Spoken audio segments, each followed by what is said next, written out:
Bit bland. Do you know what they are? They are joy vacuums. They're like dementors from Harry Potter. They drive along the motorways and they suck joy from other road users. Chris, I must now ask you to peer into your crystal ball and tell me the cars that you're most looking forward to driving in 2022. Now, you could freestyle if you want, or if you'd rather, I can just fire some at you and you can tell me whether I'd like you to fire some at me because I can't think of what's coming in 2022. There's a lot to hold in one person's head. Go on. M3 Touring. Oh, yes, please. What is it about an extra bit of metal that suddenly makes because it the coolest thing in the world? I've wasted a lot of money buying old Tourings. Yeah. And they just, when a car maker makes so few of something, it just feels special. Yeah. It's like, when a whiskey distillery releases a small number of something, even if it doesn't taste any better than the normal one, you want to buy it. And I think it's the same, and it looks great from the back. Has anyone yet done a kit to sort the front out? There must be a tuning company that's done it. Well, there was that company that did the new front end for the Vantage, wasn't there? Yeah. So they're probably working on it right now. No, Aston Martin did that themselves in the end, didn't they? So, I don't know, just the idea of a little M car estate, I can forgive the... Sideways in a wagon as well. I can forgive the teeth. But we can't get a manual in the UK, can we? No manuals. But yeah, great car. All right, Lotus Emira. Yeah, I just think they've been very, very clever. The price point is bang on. They've executed at a time when everyone's thinking, why do I want to spend 300,000 on the latest hybrid McLaren-y type thing when this looks just as good and it's 80 grand? Smaller, more useful. Yeah, but it is, underneath, be under no illusion, it's not a new car. No. So, but they plumbed in a 4-cylinder AMG engine. That's going to be exciting, and it'll be light. Yeah. But it's going to drive great because Mr. Kershaw and his team are fantastic chassis engineers. Yeah. I'm looking forward to that. Gordon Murray T50. It's getting there. I might get a go in it. We'll see. Yeah. Gordon Murray, V12. Gordon and Dario, can I come and have a go in the car, please? Yeah. AMG Project One. Look, we've been waiting a long time for this, but I am assured by Mercedes that we drive it next year. Well, we're I think we're a bit shoulder shruggy. You know that Steve Coogan, when the partridge goes, that meme. So when you start talking about the hypercars now, I've almost lost interest. Yeah. But I'm sure the moment I sit in it, my interest will be reignited. That cynicism, I'll admit, is just me sitting here. So Project One, I saw a video. So DLS was out at Nürburgring doing its 3,000 kilometres around the ring, and I think Project One was there that day as well. Yeah. You saw DLS accelerate out of whatever turn 13, and Project One went past, and it just sounded like a fart. It sounded like one of those really flatulent ones that you let go from the back seat when you don't want someone to hear it. It just went,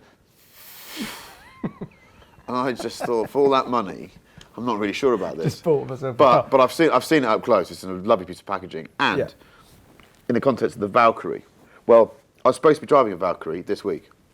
And I haven't driven a Valkyrie this week. Aston Martin promised us that we could drive it and then told us we couldn't. And it wouldn't surprise me if I still haven't driven a Valkyrie in a year's time. I think it's becoming a bit of a nightmare project.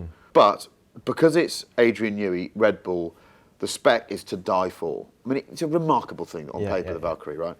Everyone's juiced about it and everyone's got a bit of a downer on the Project One. But history tells us that the one that's a bit boring, that starts out being the underdog, emerges as being the more complete package quite often. 918 exactly, you're quite right, that's the car. Yeah. Look back now, that's the one. So maybe the Project One's going to have its 918 moment. I hope it does, because I think it looks great. But I think there's a lot of people in Affalterbach thinking, why did we try and put an F1 engine on the road? It just doesn't work. All right, couple of V6 hybrid supercars, so Ferrari 296 GTB and the McLaren Artura.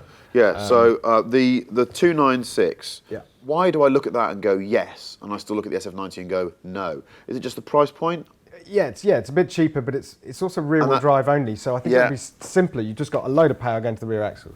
The price point's sensible. The last SF90 we drove at your car, Speed Week. Speed Week, was £500,000. £500,000. Yeah, it's a house. I am juiced about driving that, and I like that 250LM hip, the line that comes up. Just a little flicker of retro. So nice. I am looking forward to that. I'd quite like one of those actually. Yeah, next thing is the Artura. Well, I'm a huge fan of what McLaren's achieved, but I worry about them at the moment. Well, we should have been driving that thing in May. I haven't driven it. Yeah, I mean, my worry about the car is it doesn't look different enough. It's a big step change for the company, but they haven't shown it. People go, is that the new 570? But the car clearly isn't finished, which is fine. It's also called Arthur, which is not, it's not you know, you wouldn't name your lover Arthur, would you? Supercars should be named after your lover. Yeah. It should be called Lorenzo. And, you know, they sort of drip launched Artura for a year, and out of nowhere, Ferrari went, "Oh, here's the 296." Yeah. We didn't even know it was there, did we? And it was finished. You know, it's finished, bang, done, ready to go. The other thing about the McLaren that is, I'm sure it's going to be a great car, and I'll love it. I'm pretty sure about that. But the rear suspension design has changed quite a lot to package this fancy powertrain. And McLarens are about their suspension. And I really worry that if you take the double wishbones away, you lose some purity there. So let's see. But, you know, like you, I've looked around, the packaging of the powertrain is just to die for. And that wider angle engine, you know, it almost looks like a flat boxer, doesn't it, when you see it? Clever stuff. Yep. Is a big one. GT4 RS. Disappointing Get your is deposits in well, it's now. probably going to be paddles only, isn't it? And that sort of reduces my interest slightly. Since 2004, when they launched the Cayman, everyone has wondered what a Cayman with a proper engine in it would be like. Well, we're about to have that question answered, so it'll be fascinating. I just wish it was manual, that's all. Well, we'll see what happens. And then the last one, I'm quite excited about this, the VW ID Buzz. Do you know what that is? Yeah. So it's the electric, you know, camper retro thing, but pure electric. No, it's going to be good fun. I think it's going to be lovely. When VW plunges into its back catalogue, it's very good at that, making us feel good. So, hopefully it'll evoke thoughts of endless summer and all that. Yeah, that's what you want, isn't it? Stick a couple of boards on the roof, even if you can't surf like me. Just stick a couple of boards on the roof. And I hope it's going to be more fun than the ID3 and ID4, which Bit bland. Bit bland. Do you know what they are? They are joy vacuums. They're like Dementors from Harry Potter. They drive along the motorways and they suck joy from other road users. I just look at them and think, how did you get it so wrong? Yeah. So you got to pick one. We've been through a number there. Which one sticks out? The one that I really want to drive. You're most looking forward to driving next year. I'll tell you why, for several reasons. I want to go to Hethel and drive their new sports car. Because when I started doing this job, that was one of the most exciting places to go as a car journalist. You thought about the journey to Hethel the way you thought about the journey to Stuttgart to go and drive a Porsche. And then that just stopped over the last 10 years. So the idea of having that back really excites me. So it's the Lotus.